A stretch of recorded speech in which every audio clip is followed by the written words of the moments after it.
జై శ్రీకృష్ణ సార్. జై శ్రీకృష్ణ మ్యామ్. జై శ్రీకృష్ణ. జై శ్రీకృష్ణ.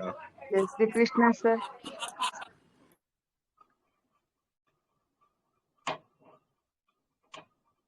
శ్రీకృష్ణ సార్. జై శ్రీకృష్ణ.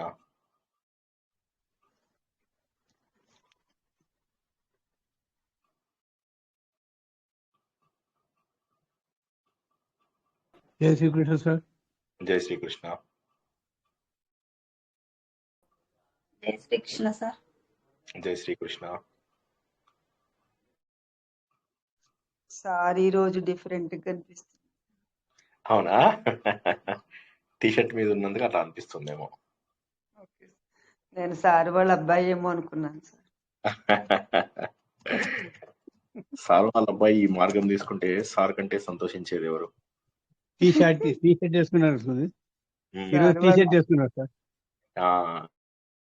ఇంకెప్పుడు ఓపిక టీ షర్ట్ వేసుకున్నారు అందుకని వాళ్ళ అబ్బాయి అనుకున్నాను.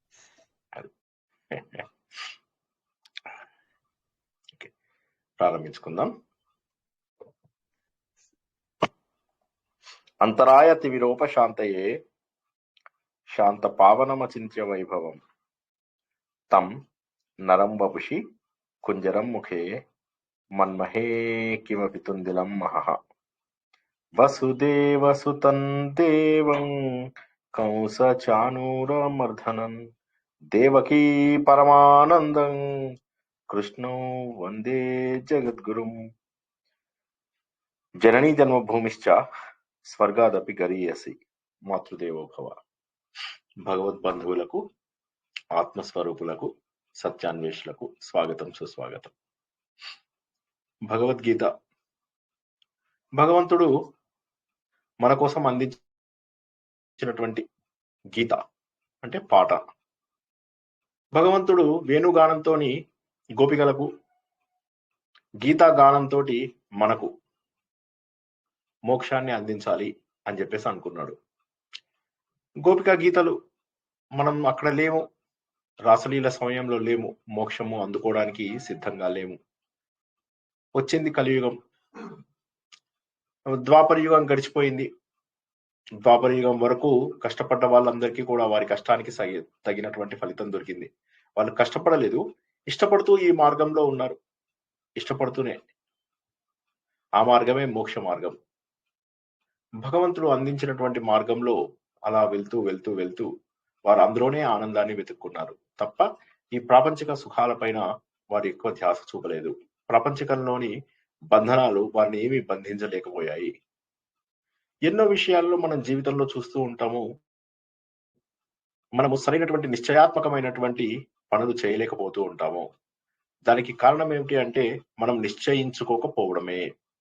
ఎందువల్ల నిశ్చయించుకోకపోవడము జరుగుతుంది అంటే దానికి కారణం మళ్ళీ బంధాలే. బంధాలు ఉన్నంత వరకు కూడా ఒక వ్యక్తి నిశ్చయాత్మకమైనటువంటి నిర్ణయాలని తీసుకోలేడు.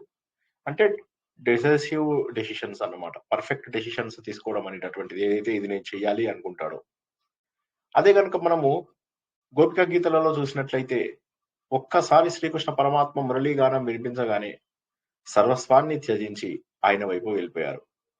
చాలా మంది మాట్లాడతారు, మేము భక్తులమండి, ఏకాదశి ఉపవాసాలు ఉంటాము, మంచి పూజలు చేస్తాం, ఇంట్లో దేవతార్చనం, మేమేం చెడ్డవాళ్ళం కాదు, మంచిగా పూజలు చేస్తాం, అవసరం వస్తుంది పెళ్లిళ్లకు పేరెంటాలకు వెళ్తాం, ఎంత దూరాలైనా సరే పెళ్లిళ్ళకి వెళ్తాం, పేరెంటాలకు వెళ్తాం, ఎన్నో చోట్లకి వెళ్తాం, చుట్టాలతో కలుస్తాం, బంధువులతో కలుస్తాం, వాళ్ళందరితో ప్రేమగా ఉంటాం, ఉన్నంత వరకు బాగా మాట్లాడి వచ్చేస్తాం, మేము చాలా మంచి వాళ్ళం. ఈ భావన లోపల జీవితం మొత్తాన్ని గడుపుతూ ఉంటారు జనాలు. అయితే ఇప్పుడు గోపికలు మంచి వాళ్ళు కాదు. ఇప్పుడు ఈ లెక్క ప్రకారము గోపికలు మంచి వాళ్ళు కాదు, అంతే కదా. మనలాగా వారికి బంధాలు ఏవైతే ఉన్నాయో ఆ బంధాలను వాళ్ళు వదిలేసి వచ్చేసారు కాబట్టి వాళ్ళు మంచి వాళ్ళు కాదు, అంతేనా? ఎవరైనా జవాబు చెప్పండి. గోపికలు ఈ బంధాలని మనలాగా ఉండలేదు వాళ్ళు, ఎందుకంటే మనం మంచి వాళ్ళం కదా. ఇప్పుడు మనం మంచి వాళ్ళం కాబట్టి బంధాలను పట్టుకుని ఉన్నాం. మోక్షం కోసం ఎన్ని జన్మల నుంచో ఎదురు చూస్తున్నారు, ఈ జన్మలో గోపికలుగా అమ్ముతారు, అందుకని వచ్చేసారు అన్ని. మనం అలా కాదు, మనం ఏంటంటే ఈ జన్మ లోపల ఎంజాయ్ చేయడానికి పుట్టాము కాబట్టి బంధాల మీద ప్రేమ పెంచుకుంటున్నాం. అంతేనా? మనము కూడా వచ్చినది మోక్షం సాధించడానికే. మనము కూడా సాధకులుగా బతకడానికే వచ్చాము. ఈ జన్మ వచ్చే ముందు భగవంతుడికి ఎన్ని రకాల ప్రమాణాలు అంటే ప్రామిస్ ఎన్ని చేసుంటామో తెలుసా? ప్రమాణాలు, ప్రణామాలు 2 కూడా చేసుంటాం. ఓ భగవంతుడా, ఈ ఒక్కసారికి మనిషి జన్మ నాకు ఇవ్వు. ఈ ఒక్క మనిషి జన్మతో నేను ఖచ్చితంగా మోక్షాన్ని సాధించి తీరుతాను. ఓ భగవంతుడా, తప్పక నాకు మోక్షం అందేలాగా చెయ్యి అని చెప్పి ప్రార్థించిన వారు ఎంతో మంది. మనందరము అటువంటి వారమే. ఈ ఒక్క జన్మ నాకు మనిషి జన్మ వస్తే చాలు. కానీ మనిషి జన్మ వచ్చిన తర్వాత మళ్ళీ బంధాల్లో పడిపోతాం. మళ్ళీ ఇంట్లోపల ఉన్నటువంటి ప్రయారిటీస్ వదులుకోలేము. మనకున్నటువంటి ఏదో ఒక కారణం ఈ కారణాలు మనకు నచ్చేటటువంటి విషయం దొరికినప్పుడు మనం ఆలోచించం ఈ కారణాలు. నాకు నచ్చింది నేను చేస్తున్నాను అంతే. పెళ్లికి వెళ్ళాలి, ఎక్కడెక్కడికో వెళ్తారు. ఎక్కడెక్కడికో ఎంతెంత దూరాలంటే వెళ్ళిపోతుంటారు. ఇవాళ నాకు కొంతమంది మెసేజ్ పెట్టారు, సార్ హైదరాబాద్ నుంచి రాలేని వాళ్ళ గురించి ఏం చేస్తారు సార్, హైదరాబాద్ లో పెడితే బాగుండేది, హైదరాబాద్ లో ఉన్న వాళ్ళ గురించి చెప్పండి అని. సేమ్ పీపుల్ ఇలాంటి వాళ్ళే పెద్ద పెద్ద యాత్రలకు వెళ్తూ ఉంటారు. పెద్దవి ఎంతెంత పెద్ద యాత్రలు, కష్టసాధ్యమైనటువంటి యాత్రలకు వెళ్తూ ఉంటారు. ఇవన్నీ చేస్తూ ఉంటారు. అంటే ఏంటి? ఇందులోపల వారికి ఆ నమ్మకం లేకపోవడమే, అంటే మోక్ష సాధనకు ఇది పనికొస్తుంది అనేటటువంటి నమ్మకం లేకపోవడమే వారి లోపల ఉన్నటువంటి అజ్ఞానానికి, వారి లోపల బంధాలని వదులుచుకోవాలి అనేటటువంటి భావనకు వారు దగ్గరగా లేరు. వీటి గురించి భగవద్గీత లోపల శ్రీకృష్ణ పరమాత్మ తెలియజేశాడు. జ్ఞానం గురించి చెప్తాను, కర్త గురించి చెప్తాను, కర్మ గురించి చెప్తాను అని. ఇక్కడ దాకా రావడానికి శ్రీకృష్ణ భగవానుడికి 20 శ్లోకాలు పట్టింది ఈ విషయాన్ని అర్థం చేయించడానికి. ముందుగా సన్యాసం త్యాగంతో ఈ 18వ అధ్యాయం ప్రారంభమైంది. సన్యాసం అంటే అన్ని కర్మలను సన్యాసించడం. త్యాగము అంటే కర్మ ఫలితాలని వేరే వాళ్ళ కోసం త్యాగం చేయడము, లేదా భగవంతుడికి త్యాగం చేసేయడం. సన్యాసం గొప్పదా, త్యాగం గొప్పదా? భగవంతుడు ఏమంటారంటే కర్మలను సన్యాసించడం. సన్యాసము అంటే పూర్తిగా కర్మలను వదిలేయడం. అది సాధ్యం కాదు. కాబట్టి త్యాగం అనేది గొప్పది. త్యాగం అనేటటువంటిది కర్మ ఫల త్యాగము. కర్మలను మనము వదులుచుకోగలగాలి, కర్మల యొక్క ఫలితాలను వదులుచుకోగలగాలి, కర్మలని కోరికలు లేకుండా మనము చేయగలగాలి. కాబట్టి కర్మ ఫల త్యాగం అనేటటువంటిది అన్నిటికంటే గొప్పది. ఈ త్యాగం కూడా యజ్ఞము, తపస్సు, దానం లాంటి కర్మల కూడా చేయను అంటే కుదరదు. అసలు ఇప్పుడు త్యాగము, నేను సన్యాసమే కావాలి నాకు అనుకునే వాళ్ళు ఉంటారు కానీ యజ్ఞము, తపస్సు, దానం అనేటటువంటివి చాలా గొప్పవి. దాని గురించి 17వ అధ్యాయం మొత్తం తెలుసుకున్నాం. కాబట్టి కర్మలను వదిలేటటువంటి అవకాశం లేదు. ఈ యజ్ఞము, తపస్సు, దానము గురించే మనం యక్ష ప్రశ్నల్లో కూడా తెలుసుకున్నాం. కాబట్టి కర్మయోగంకి యక్ష ప్రశ్నలలో ఉన్నటువంటిది ఇంకా మరేది లేదు. యక్ష ప్రశ్నల్లో మనం అంత గొప్పగా తెలుసుకుంటాం కర్మయోగాన్ని సాధించడం ఎలాగని. కాబట్టి కర్మ ఫల త్యాగము నా పర్సనల్ ఒపీనియన్ గొప్పదయ్యా అని చెప్పేసి శ్రీకృష్ణ భగవానుడు అర్జునుడికి తెలియజేస్తాడు. తెలియజేసిన తర్వాత అసలు కర్మ ఎవరు చేస్తున్నారో చెప్పు, ముందు ఎవరు కర్త అని చెప్పి దానికి ఉన్నటువంటి 5 రకాల హేతువులని ఆయన తెలియజేశాడు. తర్వాత కర్మ చోదనము, కర్మ సంగ్రహము, వాటి గురించి ఆయన తెలియజేశాడు.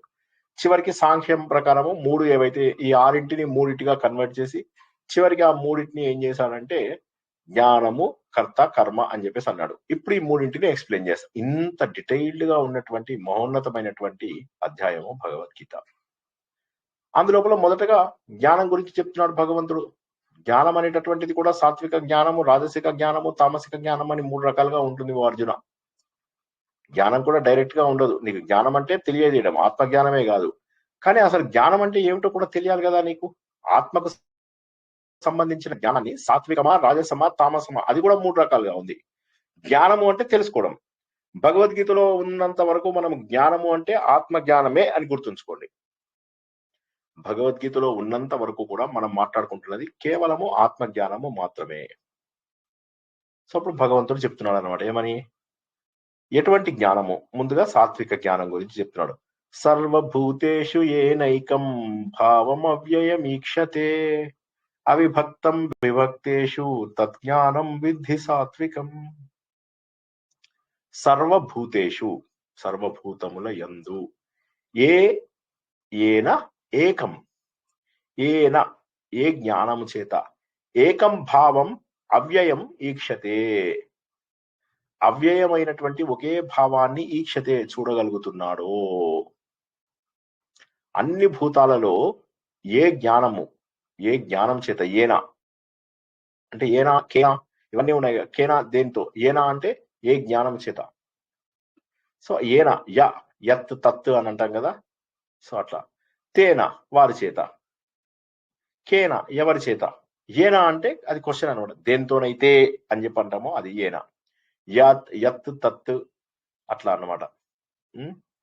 సో ఆ విధంగా ఇక్కడ ఏం చెప్తున్నాడంటే ఆయన దేంతోనైతే తెలుసుకుంటారో అవిభక్తం విభక్తేషు తత్ జ్ఞానం విద్ధి సాత్వికం. అవిభక్తమైనటువంటిది, విభజించలేనటువంటిది, ముక్కలు ముక్కలుగా చేయలేనటువంటిది, అటువంటిది ఏదైతే ఉన్నదో అంటే వేరువేరుగా విభక్తులైనటువంటి శరీరాలలో అనేక భాగాలు కనిపిస్తున్నాయి. మనం కళ్ళు తెరిచి చూసేసరికి ఒక 100 శరీరాలు కనిపిస్తున్నాయి. లక్షల చీమలు, దోమలు, జీవులు ఇవన్నీ కనిపిస్తున్నాయి. ఎన్నో విధములుగా విభజన చేయబడినట్టుగా కనిపిస్తున్నటువంటి ఈ ప్రపంచంలో అవిభక్తమైనటువంటి, విభజించలేనటువంటి ఆత్మస్వరూపాన్ని, అవ్యయమైనటువంటి ఆత్మస్వరూపాన్ని చూస్తారో తత్ జ్ఞానం విద్ధి సాత్వికం. ఆ జ్ఞానము సాత్విక బుద్ధి. ఏ జ్ఞానంతోనైతే లక్షలాది జీవరాశులను వేరువేరుగా కనిపిస్తున్నప్పటికీ కూడా వీటన్నిటిలో ఉన్నటువంటిది ఒకే ఆత్మ అని తెలుసుకుంటాడో ఆ జ్ఞానముని సాత్విక జ్ఞానం అని తెలుసుకో అని చెప్పేసి అన్నాడు. దీని అర్థం ఏంటి? ఆత్మ అనేటటువంటిది ముక్కలు ముక్కలు కానటువంటిది, ఆత్మ అనేటటువంటిది అవ్యయము, అంటే ఎప్పుడు కూడా నశించనిది, నాశనం కానటువంటిది. ఆయన ఏమంటున్నా అంటే గుణముల భేదాల ద్వారా సాంఖ్యయోగంలో చెప్పిన 3 విషయాలు జ్ఞానము, కర్త, కర్మని ఆయన మనకు తెలియజేయడానికి ప్రయత్నం చేస్తున్నాడు. ముందుగా జ్ఞానం గురించి చెప్తున్నాడు. ఈ జ్ఞానం కూడా ఎలాగా? అందరిలో ఉన్నది ఒకే ఆత్మ. సింపుల్ గా ఒక్క ముక్కలో చెప్పాలంటే అందరిలో ఉన్నది ఒకే ఆత్మ, ఇది ముక్కలు ముక్కలుగా లేదు అని తెలుసుకోవడమే సాత్విక జ్ఞానం. దీన్ని ఎలా తెలుసుకుంటాం? ఇక్కడ భావము అన్నాడు, ఒకే రకమైన ఆత్మ భావము. ఆత్మ అనేటటువంటి భావము, కొద్దిసేపటికి భావం అంటే వస్తువు అనుకుందాం మనం. ఆత్మ అనేటువంటి వస్తువు వీడిలో ఉంది, వీడిలో ఉంది, వీడిలో ఉంది, వీడిలో ఉంది. ఇది డివైడ్ అయ్యి ముక్కలు ముక్కలుగా లేదు. ఏ విధంగానైతే ఎలక్ట్రిసిటీ సర్వత్రా వ్యాపించి ఉన్నదో, ముక్కలు ముక్కలుగా అవలేదో, అదే విధంగా అన్నింటిలో కూడా వ్యాపించి ఉన్నటువంటి చైతన్య తత్వం ఏదైతే ఉందో అది ఒక్కటే అని చెప్పి. కానీ కనిపిస్తున్నవి మాత్రం రకరకాల రూపాలు కనిపిస్తున్నాయి. రకరకాల రూపాలు. ఏమిటి రూపాలు? ఇవన్నీ కూడా భూతములు. సర్వభూతేషు, భూతములు అంటే ఉండేవి. ఏదైతే ఉంటుందో దానికి ముందు రావడము, తర్వాత పోవడము రెండు ఉండాలి. జాయతే గచ్చతే ఇది జగత్. ఈ ప్రపంచంలో అన్ని వస్తూ పోతూ ఉంటాయి. జననం ఉంటుంది, మరణం ఉంటుంది. ఇటువంటి ధర్మాలు ఉండి తీరాలి. ఇవన్నీ కూడా ప్రభావములు, మంచిగా పుట్టినవి. ఇవన్నీ కూడా పుట్టినవి. పుట్టినటువంటి ప్రతి వస్తువు కూడా నాశనం కాకుండా తప్పదు, నాశనం అయి తీరవలసిందే. ఏ విధంగానైతే పుట్టిన ప్రతి వస్తువు నాశనం అయిపోతుందో దాంతో పాటు ఆత్మ నాశనం కాదు. ఈ కనిపించే దేహాలన్నీ పుట్టినటువంటివే. కనిపించే దేహాలన్నీ పుట్టినటువంటివే. ఒక దేహం మరో దేహం కాదు. నా దేహము వారి దేహము వేరు వేరుగా ఉండొచ్చు. ఒకడు పుట్టిగా ఉంటాడు, ఒకడు పొడుగ్గా ఉంటాడు, ఒకడు లావుగా ఉంటాడు, ఒకడు సన్నగా ఉంటాడు, ఒకడు తెల్లగా ఉంటాడు, ఒకడు కర్రెగా ఉంటాడు. సో ఇలాగ రకరకాల రంగుల్లో ఉంటారు. సో దేహాలు మాత్రం వేరు వేరు. కొంతమంది చీమ రూపంలో ఉంటారు, కొంతమంది దోమ రూపంలో ఉంటారు, కొంతమంది పక్షి రూపంలో ఉంటారు, కొంతమంది పశువుల రూపంలో ఉంటారు. ఇలా రకరకాల రూపాలలో జనాలందరూ కూడా దేహాలలో మాత్రం తేడా కనిపిస్తోంది. కానీ దేహాల లోపల ఉన్నటువంటిది ఏదైతే ఉన్నదో ఆత్మ, అది మాత్రము విభజించలేము. మనం సినిమాలలో తెలుసుకుంటాము, గరుడ పురాణంలో తెలుసుకుంటాము, పరమహంస యోగానంద కూడా చెప్పినట్టుగా ఆత్మ అనేది ముక్కలు ముక్కలుగా ఉంటుంది. నా ఆత్మ వేరు, నేను అలా గాలిలో వెళ్తాను, మరికొన్న ఆత్మలతో ఫ్రెండ్షిప్ చేసుకుంటాను, మనం అందరం కలిసి హైదరాబాద్ నుంచి కలిసి ట్రావెల్ చేద్దామని చెప్పి డిసైడ్ చేసుకుంటాము. ఇందాక యాత్రా గ్రూప్ లో డిస్కషన్ లాగా. సో అందరం కలిసి వెళ్దాం హైదరాబాద్. ఇలాగ అన్ని ఆత్మలు కలిసి డిస్కస్ చేసుకొని అందరూ వైతరిణి నది దగ్గర కూర్చుంటారు. దేవుడు పిలుపు ఎప్పుడు వస్తే అప్పుడు వెళ్తారు. అలా ఉండదు. ఒకసారి గనక ఆత్మస్వరూపులమైతే మనకు ఆలోచించే శక్తి పోతుంది, శరీరం ద్వారా, ఇంద్రియాల ద్వారా అనుభవించే శక్తి పోతుంది. కేవలం మనం ఏంటంటే ఆ నిరంతరము ఆనందమైనటువంటి స్థితిలో ఉంటాము. గాఢ నిద్రలో ఉన్నప్పుడు ఏ స్థితిలో ఉంటాము? శరీర స్థితిలోనా? మనస్సు స్థితిలోనా? శరీర స్థితిలోను గాదు, మనస్సు స్థితిలోను గాదు. అదే ఆత్మస్థితిలో ఉన్నాం. కానీ అప్పుడు కూడా ఎందుకు తెలియడం లేదు మనకు అంటే, మనం ఇంకా అజ్ఞానంలో ఉన్నాం గాబట్టి మనకు తెలియడం లేదు. అదే గనక మనకు జ్ఞానం వచ్చిందంటే ఆ సమయంలో తెలుస్తుంది మనం ఎంత ఆనందంగా ఉన్నాము అనేది. అందుకే ఒక చక్కటి నిద్ర చాలు మన అన్ని రకాల అలసటలను దూరం జేయడానికి. అటువంటి మహోన్నతమైనటువంటిది ఆత్మస్వరూపము. కానీ మనకు కనిపిస్తున్నవన్నీ ఏంటి? భూతాలు. ఇవన్నీ కూడా ఉన్నాయి. ఇవాళున్నాయి అంటే రేపెళ్ళిపోతాయి. ప్రతిదానికి ఒక ఎక్స్‌పైరేషన్ డేట్ ఉంది. కొన్ని ముందు, కొన్ని తర్వాత. కుండలన్నీ ఉన్నాయి. అన్ని కుండలు లైఫ్ లాంగ్ ఉండవు.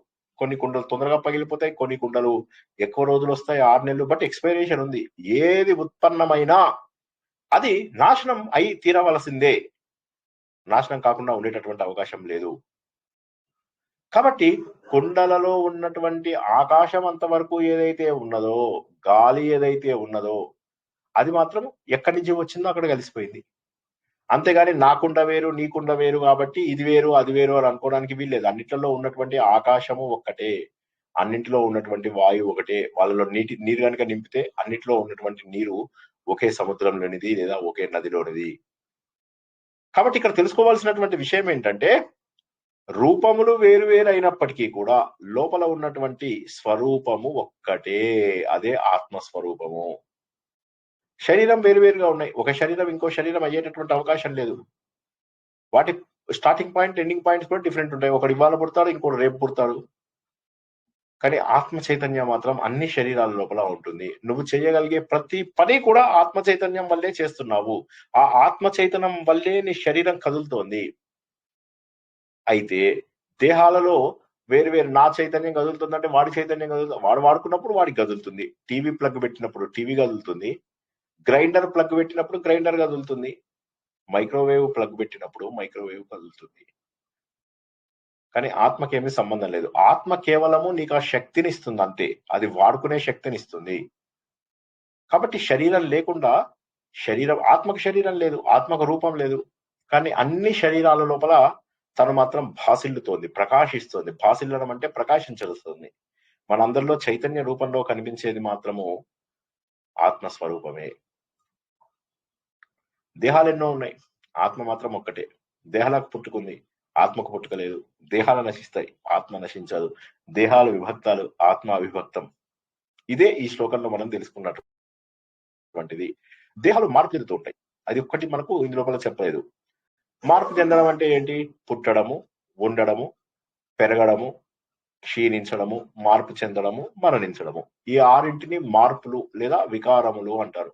ఈ వికారంలో పుట్టినటువంటి ప్రతి వస్తువుకి ఉండేటటువంటి అవకాశం ఉంది. కానీ అందులో ఉన్నటువంటి చైతన్యం మాత్రము పుట్టుకలు, చావులు ఉండవు వాటికి. ఎలక్ట్రిక్ రైలు ఎలా వెళ్తూ ఉంటాయి?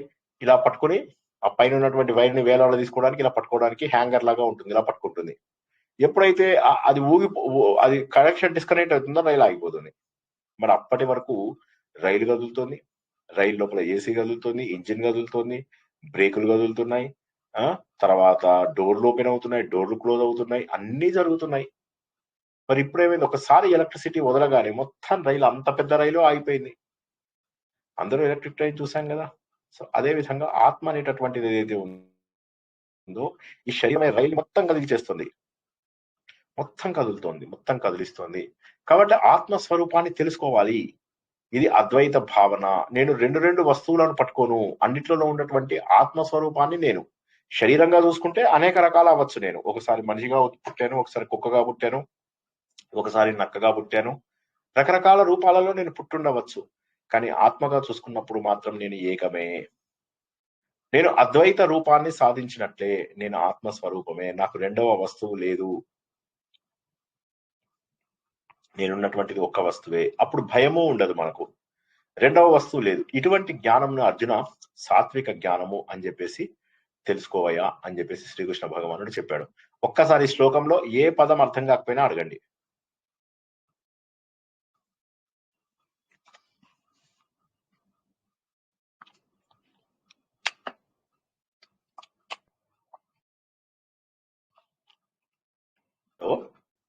నిద్రపోయారు అప్పుడే.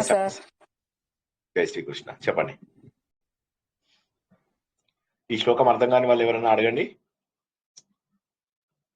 సార్ నిద్రపోయాం సార్, ఏమన్నాం? అర్థమైందా? అర్థమైంది సార్, అర్థమైంది సార్. ఓకే, ముగ్గురు థమ్స్అప్ పెట్టారు, ఇంకా మిగతా వాళ్ళకి అర్థం కాలేదన్నమాట. ఓకే, అర్థమైంది సార్, అర్థమైంది. శ్రీకృష్ణుడు చాలా కష్టపడి పాపం సర్వభూతములందు ఏ జ్ఞానం చేత అవ్యయమైన ఒకే భావం చూస్తున్నాడు, విభజించలేనటువంటి ముక్కలు ముక్కలు చేయలేనటువంటిది ఒకే ఉన్న దానిని, అంటే ఎన్నో విభజనలు ఉన్న ఈ ప్రపంచంలో ఒకే ఆత్మని తెలుసుకుంటాడో అది సాత్విక జ్ఞానం. సాత్విక జ్ఞానం. ఇది అద్వైత భావం. రెండవది లేదు, ఉన్నదంతా కూడా ఒకే భావన అని పూర్ణ స్థాయి అద్వైత భావన ఎవరైతే సాధిస్తారో అర్జున, వారి జ్ఞానము సాత్వికం మనం అర్థం చేసుకో. వాళ్ళు మోక్షానికి చాలా దగ్గరగా ఉన్నటువంటి వాళ్ళు. సాత్విక జ్ఞానము. పృథక్త్వేన తు యజ్ఞానం నానాభావాన్ పృథగ్విదాన్ వేత్తి సర్వేషు భూతేషు తజ్ఞానం విద్ధి రాజసం. పృథక్త్వేన పృథక్ అంటే వేరు వేరు. పృథక్ అంటే వేరు వేరు, వేరువేరుగా. పృథక్ అంటే రకరకాల రూపాల లోపల, వేరువేరుగా ఉండే వాటి లోపల. తుత్ యజ్ఞానం నానాభావాన్ పృథగ్విదాన్.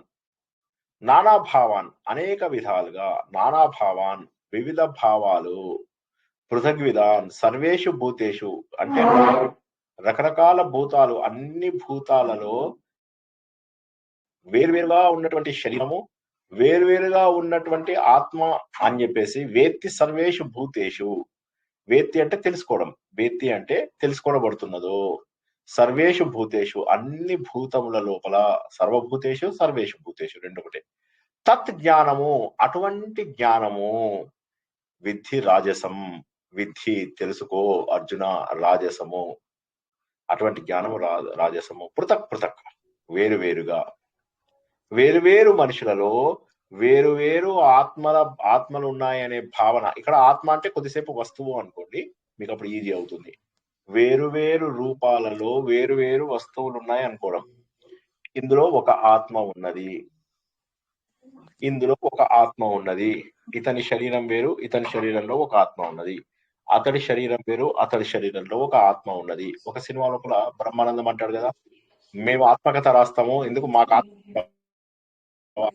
ఎవరు మాట్లాడుతున్నారు?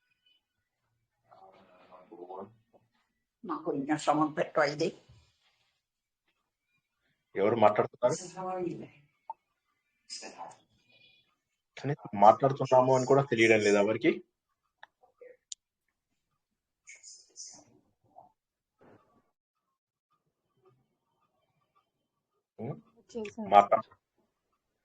మాట్లాడుతుంటే ఎలాగండి? ఎవరు మాట్లాడుతున్నారు?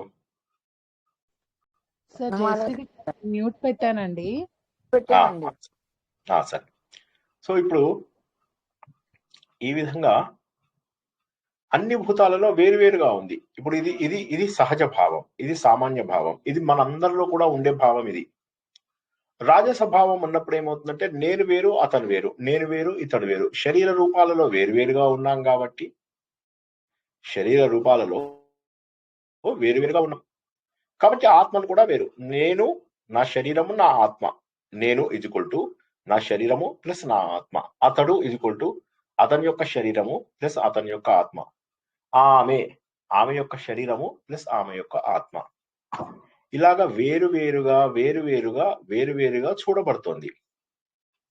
వీళ్ళ లాజిక్ ఏముంటుంది? అందరిలో ఒకే రకమైనటువంటి ఆత్మ జ్ఞానం ఉందనుకోండి, అందరిలో ఒకే ఉందనుకోండి, ఒకడు నిద్రపోయినప్పుడే అందరు నిద్రపోవాలి, ఒకడు అలసిపోయినప్పుడు ఇంకోటి అలసిపోవాలి, ఒకరు పడుకున్నప్పుడు ఇంకోళ్ళు అందరూ పడుకోవాలి. అందరిలో ఉన్నటువంటిది ఒకటే అయితే ఒకడికి నిద్ర వచ్చిందంటే అందరూ నిద్రపోవాలి, ఒకడు అలసిపోయాడంటే అందరూ అలసిపోవాలి కదా. మరి అలా ఎందుకు జరగడం లేదు అంటే, ఇక్కడ వాళ్ళు ఈ రాజస బుద్ధిలో ఉన్న వాళ్ళు ఏం చేస్తున్నారంటే దేహ భావాన్ని ఆత్మభావానికి అతికిచ్చేస్తున్నారు. కాబట్టి నేను నాకంటూ ఒక ఆత్మ, నాకంటూ ఒక శరీరం రెండు ఉన్నాయంటారు. ఇది ఎలా ఉంటుందంటే జావా ప్రోగ్రామింగ్ చేసే వాళ్ళకి శాండ్ బాక్స్ అని ఒకటి ఉంటుంది, ఎవరికైనా తెలిస్తే. వాడు తనమంతా డేటా, తన కోడింగ్, తన ఎగ్జిక్యూటబుల్స్ అన్ని ఒక దగ్గరే పెడతాడు, బయట ప్రపంచంతో సంబంధం లేకుండా. వీడు కూడా అలాగే, నేను ఒక షెల్, ఆ షెల్ లోపల నా శరీరం ఉంది, నా ఆత్మ ఉంది. నా శరీరం ఉంది, నా ఆత్మ ఉంది. వాడున్నాడు, వాడి శరీరం, వాడి ఆత్మ. ఉదాహరణకి నా ఇల్లు ఉంది, నా ఇంట్లో నేను, నా భార్య, పిల్లలు ఉన్నాం. ఇంకోడు ఉన్నాడు, వాడి శరీరము, వాడి ఇల్లు, వాడి భార్య, పిల్లలు, వాడి ఇంట్లో వాళ్ళు ఉన్నారు. అలాగే ఎవరింట్లో వాళ్ళం ఎలా అయితే ఉన్నామో అలా అందరము వేరువేరుగా ఉన్నాము. ఇది చాలా క్లియర్. ఇందులో అర్థం కాకపోవడానికి ఏముంది అంటున్నాడు. అందరిలో ఉన్నటువంటిది ఆత్మ ఒకటి కాదు. ఒకే చైతన్యమైనప్పుడు అందరినీ పడుకోబెట్టేయాలి ఒకేసారిగా. ఒకే చైతన్యం అందరినీ పడుకోరా అంటే పడుకోవాలి అందరూ, కానీ పడుకోవట్లేదు. ఒకటి ఆత్మ చెప్పినట్టుగా ఒకడు వింటున్నాడు, ఇంకోటి ఆత్మ చెప్పినట్టుగా ఇంకోడు వింటున్నాడు. నా ఆత్మ శ్రీనివాస్ ఆత్మ చెప్పినట్టుగా శ్రీనివాస్ వింటున్నాడు. శ్రీనివాస్ ఆత్మ ఏం చెప్తుంది? చక్కగా అందరికీ నేర్పించవయ్యా అని చెప్తుంది. శ్రీనివాస్ స్టూడెంట్స్ కి ఆత్మ ఏం చెప్తోంది? మీ ఇష్టం ఉంటే వినండి, లేకపోతే లేదు. పెద్ద వినాల్సిన అవసరం లేదు, టైంపాస్ కాకపోతే వినండి. టైంపాస్ అయినప్పుడు ఎందుకు వింటారు మీరు? టైంపాస్ అయినప్పుడు మీకు బోల్డ్ అన్ని పనులు ఉన్నాయి, ఫ్రెండ్స్ ఉంటారు, కార్యక్రమాలు ఉంటాయి, పెళ్లిళ్ళు అటెండ్ అవ్వాలి, చావులు అటెండ్ అవ్వాలి, ఇవన్నీ ఉన్నాయి, మీరు అవన్నీ చేసుకోండి అని చెప్పి మీ ఆత్మలు మీకు చెప్తున్నాయి, నా ఆత్మ నాకు చెప్తోంది.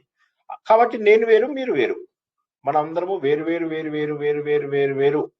నా ఆత్మ నాకు ప్రబోధిస్తుంది, మీ ఆత్మ మీకు ప్రబోధిస్తుంది అంటారు.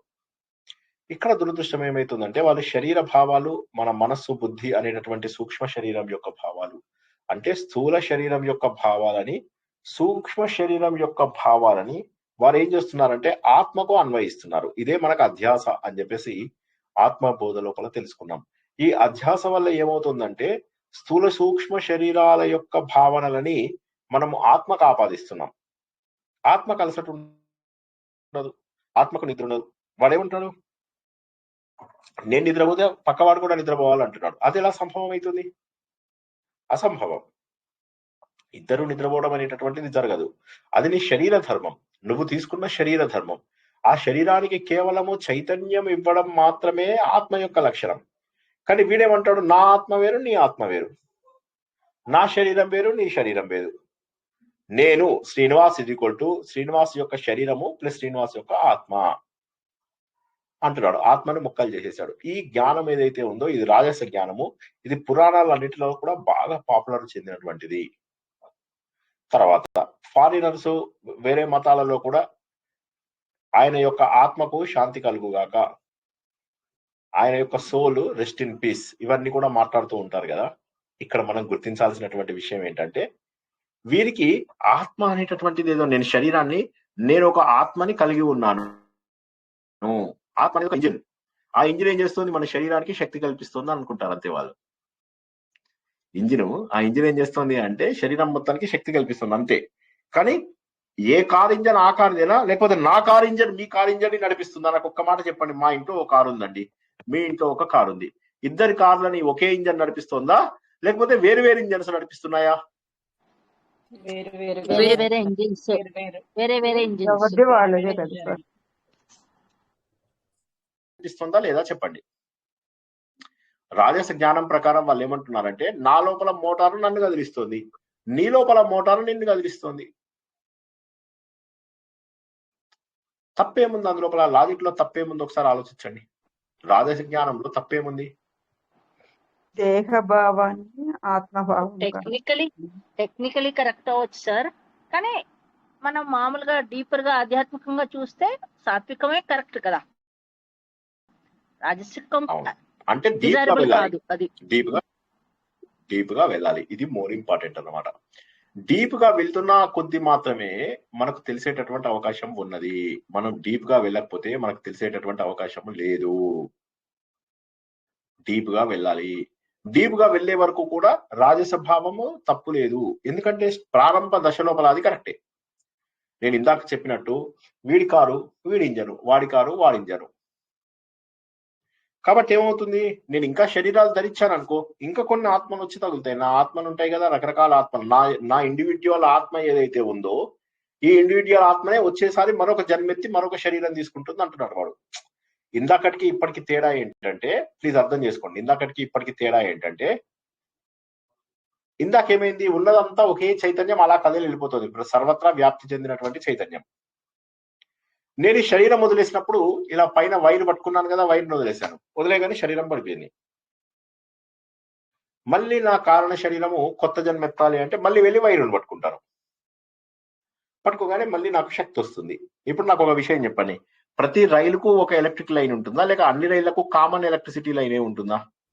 ఎలక్ట్రిక్ లైన్ లో ఒక రైలు వెనక ఒక రైలు వస్తూ అదే తీగని పట్టుకుంటుందా, లేకపోతే వేరే తీగని పట్టుకుంటుందా? అదే same sir, same electricity, electrical line, same electric line అదే పట్టుకుంటుంది. కాబట్టి నాకు కదలాలి అనిపించినప్పుడు అది పట్టుకుంటాను, జన్మ వద్దు అనుకున్నప్పుడు వదిలేస్తాను, జన్మగా పట్టుకుంటాను, వదిలేస్తాను, పట్టుకుంటాను, వదిలేస్తాను. ఈ ఇంజన్ ని తీసుకెళ్లి ఏం చేస్తారు, వేరే డబ్బాలకు తగిలిస్తారు. వెంకటాద్రి ఎక్స్ప్రెస్ ఇంజన్ ని తీసుకెళ్లిపోయి నారాయణాద్రి డబ్బాలకు తగిలిస్తారు. నారాయణాద్రి ఇంజిన్ తీసుకొచ్చి వెంకటాద్రి డబ్బాలకు తగిలిస్తారు. సో మారిపోయింది, కానీ ఎలక్ట్రిసిటీ ఒకటే ఉందా లేదా? ఇది ఆలోచిస్తే సాత్విక జ్ఞానం కరెక్ట్. కానీ వీడేమంటాడు, అలా కాదండి, నా కారు ఉంది, నా కారులో ఇంజిన్ కి నా కారు శరీరం నడుస్తుంది, అదే విధంగా నీ కారులో ఇంజిన్ వల్ల నీ కారు శరీరం ఏదైతే ఉందో చాసి అది నడుస్తుంది అంటాడు. అయితే రాజసం కొంత వరకు కరెక్టే, ఎందుకంటే రాజసంలో ఉన్నంత వరకు శరీరము ఆత్మ ఒకే దగ్గర ఉన్నాయి. నేను ఈక్వల్ టు నా శరీరం ప్లస్ నా ఆత్మ. ఇంతకు ముందేంది, నా శరీరం బట్ నేను ఆత్మస్వరూపుడని, శాశ్వతమైనటువంటి స్వరూపుడను. ఫైనల్ గా నాకు మోక్షం వచ్చింది అంటే వీళ్ళ ప్రకారం ఏంటంటే నాకు శరీరం ఉండదు, ఆత్మ ఉండదు, నేను అలా శూన్య స్థితిలోకి వెళ్ళిపోతాను అనేటటువంటి భావనలోకి వెళ్తారు ఈ రాజసం ఉన్నటువంటి వాళ్ళు. ఈ రాజసంలో ఉన్నటువంటి వాళ్ళకి ఏంటంటే ఎంతసేపు కూడా వాళ్ళకి నా శరీరము నా ఆత్మ నావి, వాడి శరీరము వాడి ఆత్మ వేరు వేరు, ఎవరిది వాడివి సెపరేట్ యూనిట్స్. ఒక్కొక్క దేహానికి ఒక్కొక్క ఆత్మ ఉంటుంది. ముందు అర్థం కాని వాళ్ళు ఒక్కసారి అడగండి ప్లీజ్.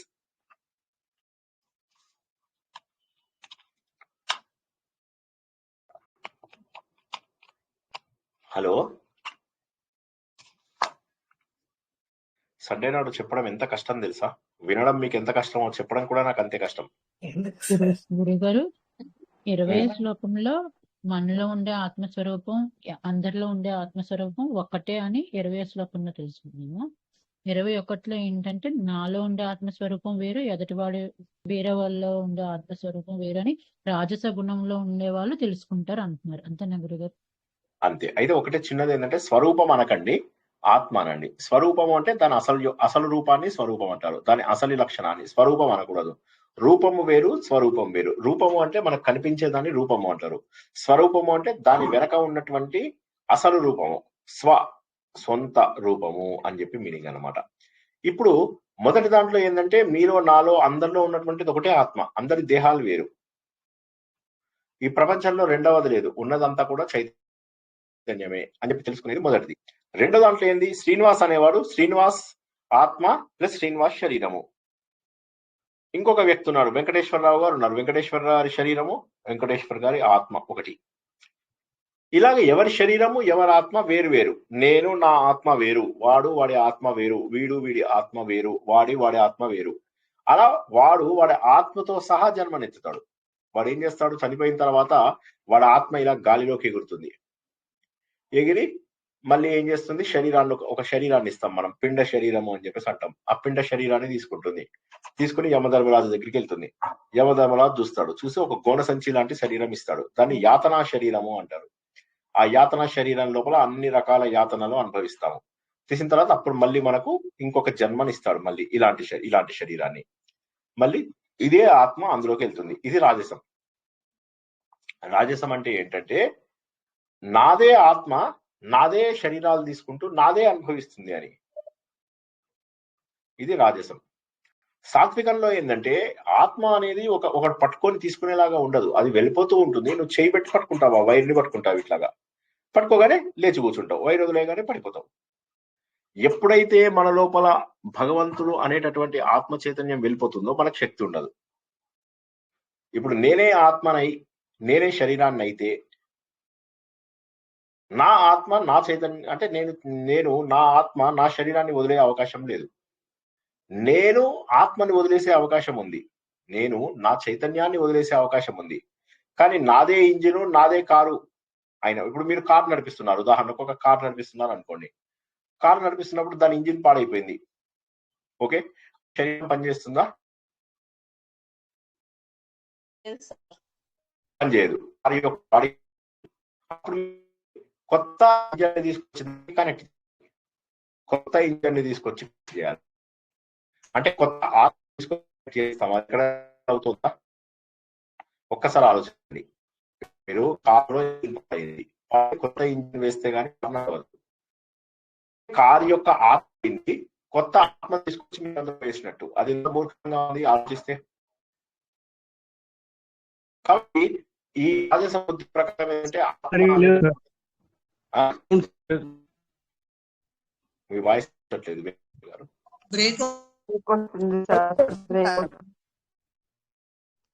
బ్రేక్ ఇవాళ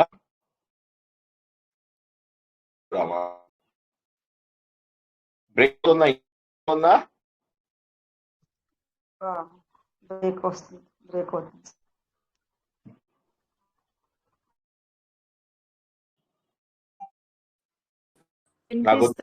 వినిపిస్తుంది. Okay sir, okay sir. ఇప్పుడు ఒకసారి ఆలోచించినట్లయితే, ఒక కారుది ఇంజిన్ పాడైంది అంటే దాని ఆత్మ పాడైంది. అప్పుడు ఏం చేయాలి? కొత్త ఇంజిన్ తీసుకొచ్చి పెడతాం, అంటే కొత్త ఆత్మని తీసుకొచ్చి పెడతాం. ఇది మూర్ఖంగా లేదా ఆలోచిస్తే? కారు ఇంజిన్ నడుస్తున్నంత వరకు బానే ఉంది. ఇంజిన్ ఆగిపోయిన తర్వాత ఏమంటున్నాం మనం? కొత్త ఇంజిన్ పెడతాం. అప్పుడు కొత్త ఆత్మని తీసుకొచ్చి పెడతామా? అలా ఉండదు కదా. ఒకే చైతన్యం, ఉండేటువంటిది ఒకే చైతన్యం. కాబట్టి సాత్వికం అనేటటువంటిది కరెక్ట్. రాజసం అనేది ఏంటంటే ప్రారంభ అవగాహన, అందులోపల ఎక్కువ మనకు ప్రారంభ అవగాహననే కాబట్టి అందులోపల మనం ఇంకా నేర్చుకోవాల్సినవి చాలా ఉంటాయి. ప్రారంభ అవగాహన అంతే. అర్థమైందా? ఇప్పుడు నేను ఆకలిగా ఉన్నాను, నేను ఆకలిగా ఉంటే నా ఫ్రెండ్ కూడా ఆకలిగా ఉండాలి కదా అంటారు వీళ్ళు. అందరిలో కనుక ఒకే చైతన్యం ఉంటే, అందరిలో ఒకే చైతన్యం ఉంటే నాకు ఆకలి వేసినప్పుడే నా ఫ్రెండ్కి కూడా ఆకలి వేయాలి. ఎన్ని దేహాలు ఉన్నాయో అన్ని ఆత్మలు ఉండాలి. ఎన్ని దేహాలు ఉన్నాయో అన్ని ఆత్మలు ఉన్నాయి. ప్రతి దేహము మరొక దేహంతో విడిపడి ఉంది. అదే విధంగా ప్రతి ఆత్మ ఇంకొక ఆత్మతో విడిపడి ఉండాలి కదా అని అనుకుంటాం అన్నమాట. అంటే ఇది ఎట్లా ఉంటుంది అంటే ఇది చాలా మూర్ఖత్వం. నేను నీళ్లు తాగుతాను, నా దాహం తీరింది, మీ అందరికీ దాహం తీరుతుందా? ఇవన్నీ కూడా శరీర ధర్మాలు, ఇవి ఆత్మవి కావు. వాళ్ళు ఏం చేస్తున్నారు? శరీర ధర్మాలని ఆత్మకు అన్వయించి ఆత్మలన్నీ ముక్కలు ముక్కలు అని చెప్పేసి చెప్తున్నారు. భేదము, భ్రాంతి భావన, ఇది సరైనటువంటిది కాదు. ఇదంతా కూడా భ్రాంతి. వీళ్ళు ఎంతసేపు కూడా ద్వైత దర్శనంలోనే ఉంటారు. అంతే, నేను వేరు దేవుడు వేరు, నేను వేరు పక్కవాడు వేరు, అందరూ వేరు వేరు వేరు వేరు వేరు వేరు ముక్కలు ముక్కలైపోయి ఉంటారు, ముక్కలు ముక్కలై ఉంటారు.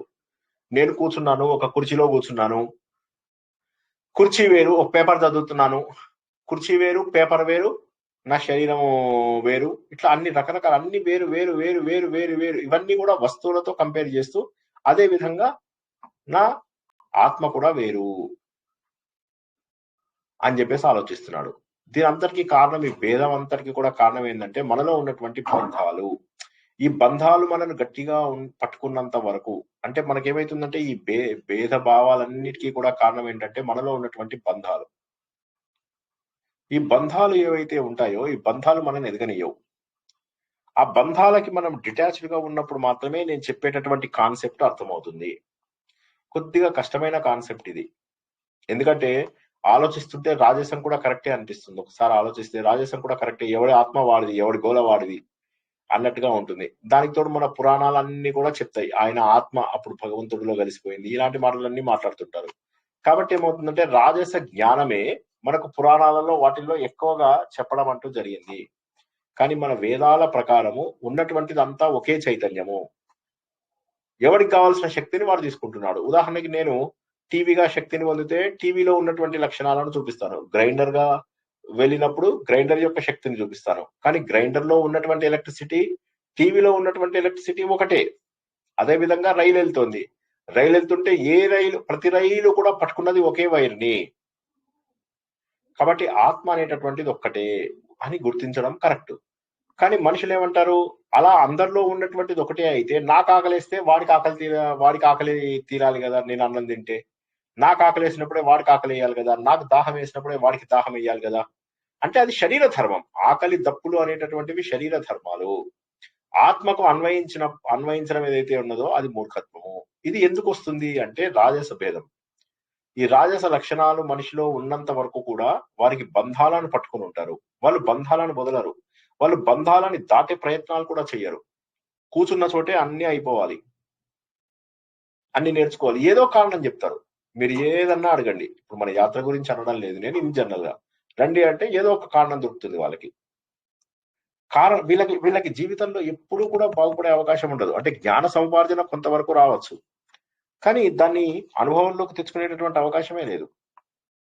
ఎందుకంటే మనకు ఒక విషయం తెలియడం ఒకటి, దాన్ని అనుభవపూర్వకంగా అర్థం చేసుకోవడం ఒకటి. ఒక విషయం తెలియడం వేరు, అనుభవించడం వేరు. అనుభవించడానికి కావాల్సినటువంటి వస్తువులని జనాలు సమకూర్చుకోవడానికి ప్రయత్నం చేయరు, అర్థం చేసుకోవడానికి ట్రై చేస్తారు. అది కూడా గొప్ప విషయమే, అర్థం చేసుకోవడం ఏమి తక్కువ విషయం కాదు. కానీ అర్థం చేసుకున్న తర్వాత దాన్ని ఆచరణలో పెట్టి దాన్ని అనుభవంలోకి తెచ్చుకోవాలి. ఒక్కసారి గనక కళ్ళు మూసుకుని ఆలోచిస్తే మనకు అర్థమవుతుంది. ఏ విధంగానైతే అదే ఎలక్ట్రిసిటీ ఒక టీవీని నడిపిస్తుందో, అదే ఎలక్ట్రిసిటీ ఒక గ్రైండర్ ని నడిపిస్తుందో, అదే ఎలక్ట్రిసిటీ అన్నింటినీ నడిపిస్తుందో, నాలో ఉన్నటువంటి చైతన్యం కూడా స్టాండర్డ్ ఇది, ప్రపంచమంతా కూడా వ్యాపించి ఉన్నది. కేవలం నా శరీరం మారిపోతుంది. ఇప్పుడు మనిషిగా పుట్టాను, తర్వాత కుక్కగా పుట్టాను, తర్వాత ఇంకో రకంగా పుట్టాను, కానీ నాలో ఉన్నటువంటి చైతన్యం మాత్రం ఆ భగవంతుడిదే. నేను చెయ్యి కదిపినా, పక్కవాడు చెయ్యి కదిపినా ఆ చెయ్యి లేవడానికి కారణం ఎవరయ్యా అంటే భగవంతుడే. దాన్ని మనం ఆత్మ చైతన్యము అని చెప్పేసి చెప్తాము. సో కాబట్టి ఇక్కడ జ్ఞానము అనేటటువంటిది ఏదైతే ఉందో, జ్ఞానంలో 2 రకాల జ్ఞానాలని తెలుసుకున్నాము. ఎవరికైనా డౌట్ ఉంటే అడగండి, 3వ జ్ఞానంలోకి వెళ్దాం. సార్ జై శ్రీకృష్ణ. మొత్తం అర్థమైంది, కానీ వేదాలలో ఉన్నదే పురాణాలలో పెట్టారు కదా సార్. మళ్ళీ అక్కడ ఆత్మ ఒకటే అన్నప్పుడు ఇక్కడ ఎందుకు ఇలా చెప్పారు వేరు వేరుగా అని, పురాణాలలో అలా ఎందుకు చెప్పారు అని? పురాణాలలో ఏంటంటే గ్రాడ్యువల్ గా కథ రూపంలో ప్రారంభిస్తూ కథ నుంచి మెల్లమెల్లగా ఆత్మబోధ కూడా చేశారు పురాణాలలో. ఉదాహరణకి భాగవతం చూసుకున్నట్లయితే 4000 శ్లోకాల లోపల ద్వైతాన్ని నింపేశారు. ద్వైతం అంటే నేను వేరు, దేవుడు వేరు, దేవుడు కరుణిస్తే నాకు అవుతుంది, లేకపోతే నేను ఒక సామాన్యుడను, నేను ఎందుకు పనికిరాని వాడిని, దేవుడి శక్తి ఇస్తేనే నేను పని అవుతుంది, ఇలా ఆలోచిస్తూ కొంత ప్రకృతిలో ఉన్నటువంటి చైతన్యం గొప్పది అని మిగతా 14,000 శ్లోకాలలో చెప్పాడు అని మనం భాగవతంలో తెలుసుకున్నాం. కాబట్టి అక్కడ కూడా అద్వైత భావనని పెట్టాడు. కానీ ప్రారంభ దశ లోపల ద్వైత భావన పనికొస్తుంది. అది లేకనే వేదాలు అర్థం చేసుకోలేదు జనాలలో ఎక్కువ మందికి వేదాలు అర్థం కాకపోవడానికి కారణం ఏంటి అంటే స్టెప్ బై స్టెప్ ఇవ్వలేదు వాడు. వేదాలలో డైరెక్ట్ గా వెళ్ళిపోయి దేవుడు ఇవి అవి అనేసరికి జనాలు అర్థం చేసుకోవాల. ఎందుకంటే అందరికీ కూడా బ్రెయిన్ వాడుకునే శక్తి ఒక రకంగా ఉండదు. కాబట్టి వేదాలలో ఉన్న తత్వమే కథల రూపంలో చెప్పినప్పుడు ఏమవుతుంది, కథల రూపంలోనే అర్థం చేసుకుంటూ వెళ్ళారు. అయితే ఈ కథల మధ్యలో ఆత్మ యొక్క సర్వవ్యాపకత్వాన్ని, ఆత్మ యొక్క సర్వజ్ఞతని, ఆత్మ యొక్క సర్వశక్తివంతతనాన్ని, ఆత్మ యొక్క నిర్మలత్వాన్ని, ఆత్మ యొక్క నిరాకారాన్ని కూడా తెలియజేశారు పురాణాలలో. కాకపోతే వాటిని ప్రవచనకర్తలు గాని, మన హిందూ ధార్మిక సంస్థలు గాని వాటిపైన ఆధారపడి ఉండవు వాళ్ళ ప్రవచనాలు. దేవుడికి దండం పెట్టుకోండి, పసుపు పూజలు చేద్దాం, కుంకుమ పూజలు చేద్దాం, డ్యాన్సులు చేద్దాం అంటే వేలాది మంది పరిగెట్టుకుంటూ వెళ్తారు. ఎందుకు వెళ్తారు? అదే మనకు అద్వైత శిబిరానికి రమ్మన్నాం అనుకోండి, ఎందుకు రారు జనాలు? చాలే ఇట్లాగా. ఇంకా చెప్తే సార్ నిన్న అంటున్నా మొత్తం వీడియో తీసి పంపించండి సార్, మాకు మేము కూర్చున్న చోటనే వింటాం, కూర్చున్న చోటనే తింటాం, కూర్చున్న చోటనే పంటాం. This is shame on us. అంటే సిగ్గుపడాలి. ఇలా ఇంకా అదే స్థితిలో ఉన్నందుకు మనం సిగ్గుపడాలి.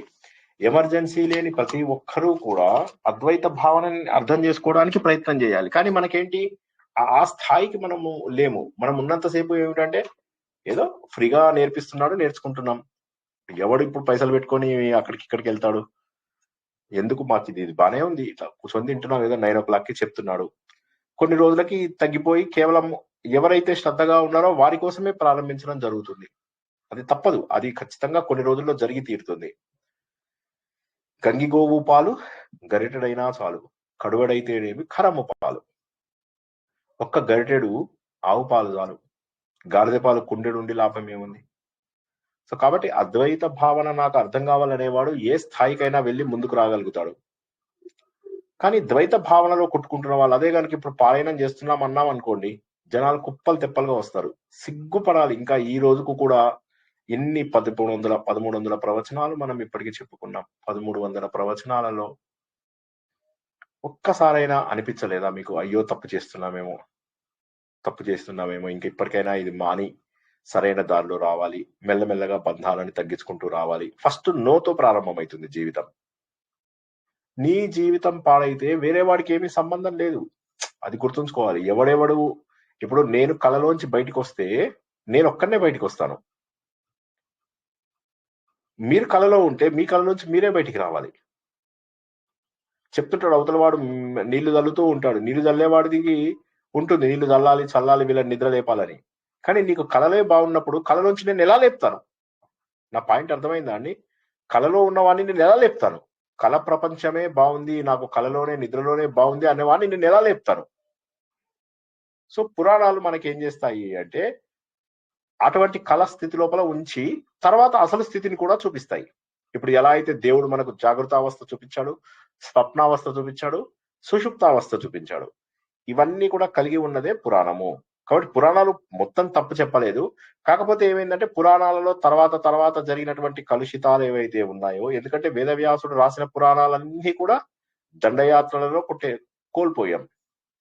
కోల్పోయిన తర్వాత కొంతమంది పండితులు, ఎస్పెషల్లీ ఈ పాండిత్యం ఉన్న వాళ్ళతో మెయిన్ డేంజర్ ఏంటయ్యా అంటే, పాండిత్యం ఉన్న వాళ్ళందరూ కూడా వాళ్ళకి తోచిన శ్లోకాలు రాసి నింపేశారు. అది అచ్చం వేదవ్యాసుడు రాసినట్టే రాసిపడేశారు. దాంతో ఏ పురాణం కరెక్టో తెలియదు. ఇప్పుడు మీరు స్కంద పురాణం చూసుకున్నట్లయితే నిన్న మొన్న జరిగిన సంఘటనలు కూడా ఉంటాయి అందులో. మరి స్కంద పురాణం కనుక వేదవ్యాసుడు రాస్తే 500 సంవత్సరాల కింద జరిగినవి, 1000 సంవత్సరాల కింద జరిగినవి కూడా ఎలా ఉంటాయి అందులో? సో కాబట్టి పురాణాలను పూర్తిగా నమ్మడానికి లేదు, ఏదో కొంత ఐడియా ఇస్తాయి అంతే, కొంత ఐడియా ఇస్తాయి. కొన్ని పురాణాలలో ముఖ్యంగా భాగవత పురాణం లాంటి పురాణం కనుక తీసుకున్నట్లయితే పర్వాలేదు, మిగతా వాటితో కంపేర్ చేస్తే భాగవత పురాణం కొంత, ఎందుకంటే 4000 శ్లోకాలు ద్వైతాన్ని చెప్పిన 14,000 శ్లోకాలు అద్వైతాన్ని, ఆత్మ యొక్క యునైటెడ్ భావాన్ని తెలియజేస్తాయి. జై శ్రీకృష్ణ.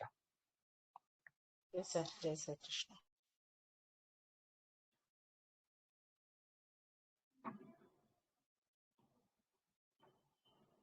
గురుగారు ఇక్కడ చెప్పండి. సాత్విక గుణం ఉన్నవారు ఎలా ఆలోచిస్తారు అంటే, మనం ఏ రూపాన్ని అయితే తీసుకుంటామో ఆయా రూపం యొక్క లక్షణాలను వ్యక్తపరుస్తాం. కానీ అందరిలో ఉండే చైతన్య స్వరూపం ఒకటే. అంతే నా గురుగారు దానికి మీనింగ్ సాత్విక గుణంలో ఉన్నవాళ్ళు. అంటే శరీరాన్ని అసలు పట్టించుకోకండి, మీరు శరీరం పట్టించుకోకండి. అందరిలో ఉన్నటువంటిది ఒకే చైతన్యం అంటే సాత్విక జ్ఞానం, అంతే సింపుల్. ఇప్పుడు మీ చెయ్యి లేపడానికి శక్తి, నేను చెయ్యి లేపడానికి శక్తి, ఈ రెండు వేరు వేరు కాదు. శరీరం వేరు వేరు, మీ శరీర భావం వేరు, నా శరీరం వేరు. కానీ మీ శరీరంలో ఇలా చెయ్యి లేపే శక్తి, నా శరీరంలో ఈ చెయ్యి లేపే శక్తి ఒకటే అని గుర్తిస్తే అది సాత్విక జ్ఞానం. అర్థమైందా ఇప్పుడు? సింపుల్ భాషలో చెప్పిన అర్థమైందా ఇప్పుడు? అర్థమైంది గురుగారు. అంటే మీలో ఉన్న ఎనర్జీ, నాలో ఉన్న ఎనర్జీ, ప్రపంచమంతా వ్యాప్తి చెందిన ఎనర్జీ సేమ్, అది సాత్విక జ్ఞానం. ఇప్పుడు మీరేమంటారంటే నేను ఎక్కడో అమెరికాలో ఉన్నాను, శ్రీనివాస్ ఎక్కడో మారుమూల ఉగాండా దేశంలో ఉన్నాడు, ఇద్దరు చైతన్యం ఒక్కటేలా అవుతుంది? శ్రీనివాస్ వేరు, శ్రీనివాస్ శరీరం వేరు, శ్రీనివాస్ ఆత్మ వేరు, నేను వేరు, నా శరీరం వేరు, నా ఆత్మ వేరు అని అనుకున్నారు అనుకున్నది రాజసం.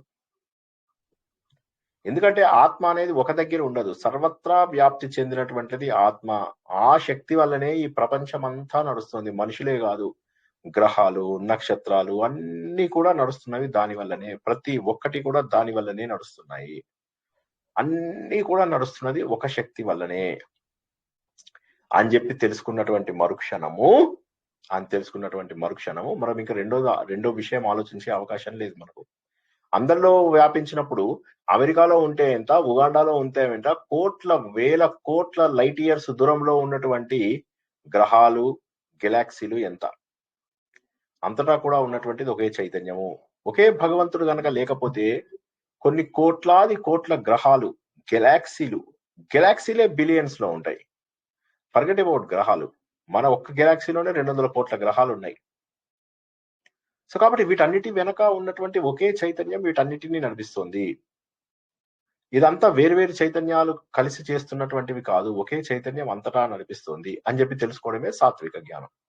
రాజస జ్ఞానం ఏంటంటే నాది వేరు వాడిది వేరు, వాడి శక్తి వేరు నా శక్తి వేరు, వాడి శరీరం వేరు నా శరీరం వేరు, దోమ వేరు నేను వేరు, దోమలో ఉన్న ఆత్మ వేరు నాలో ఉన్న ఆత్మ వేరు. లేదు, ఆ దోమలో ఉన్నటువంటి ఆత్మ నీలో ఉన్న ఆత్మ రెండు కూడా ఒకటే చైతన్యం. దోమ రూపం ఎత్తి ఇక పైన వైర్ పట్టుకోగానే దోమ నడుస్తూ పోయింది. నేను మనిషి రూపం లోపల శరీరం తీసుకున్నాను, వైర్ పట్టుకోగానే నేను మనిషి రూపంలో కదులుతున్నాను. శరీరము నాది మనిషి శరీరము, దోమది దోమ శరీరము, కానీ ఇద్దరి లోపల ఉన్నటువంటి వైరు మాత్రం ఒకటే. ఏ వైర్ అయితే ఎనర్జీనిచ్చి మా ఇద్దరిని కదిలించిందో ఆ వైర్ ఒక్కటే అనేది సాత్వికం. నాది వేరు వాళ్ళది వేరు అనుకుంటే రాజసం. ఓకేనా? అర్థమైంది గురుగారు. మూడోది మనము చెప్పుకుందాం, మరి యక్ష ప్రశ్నలు కూడా చెప్పుకుందాం అనుకున్నాము. సరే, మూడోది కూడా ట్రై చేద్దామా లేక వచ్చేవారని చెప్పుకుందామా? ఈ రెండింటితోనే కన్ఫ్యూజ్ అయితే మూడోది చెప్తే ఇంకా కన్ఫ్యూజ్ అవుతారు. లక్ష ప్రశ్నలు చెప్పుకుందాం సార్. ఆత్మ సుఖము వీడిని ఆట కొరకు పాత్ర పోషణ చేసి సూత్రధారి విశ్రమించదని పాదం ఆశ్రయించి పరమ కరుణాంతరంగా శ్రీ పాండురంగ. జై శ్రీకృష్ణ. సో మనము ఇప్పటి వరకు కూడా భగవద్గీత 18వ అధ్యాయంలో 20-21 శ్లోకాల గురించి తెలుసుకున్నాం. ఇప్పటి వరకు రావడానికి భగవంతుడు ఎంత కష్టపడ్డాడు, వచ్చిన తర్వాత ఇప్పుడు ఇక్కడికి వచ్చాక ప్రతి 2 శ్లోకాలు కూడా ఎంత కష్టమవుతున్నాయి, గ్రాడ్యువల్ గా తెలుసుకుంటూ ఉంటే ఎంత కష్టం అవుతున్నాయో అర్థమవుతుంది. ఇందులో ఉన్నటువంటిది అమోఘమైనటువంటి జ్ఞానం, దీనికి చాలా బ్రెయిన్ పెట్టాలి కాబట్టి ఇది కొద్దిగా భగవద్గీత ఉన్న రోజు కాస్త ఎక్కువ పేషెన్స్ మనం మెయింటైన్ చేస్తే మంచిది. ఓకేనా? నేను ఒకసారి దీన్ని రికార్డింగ్ ఆపేసి మళ్ళీ కొత్త రికార్డింగ్ ప్రారంభిస్తాను.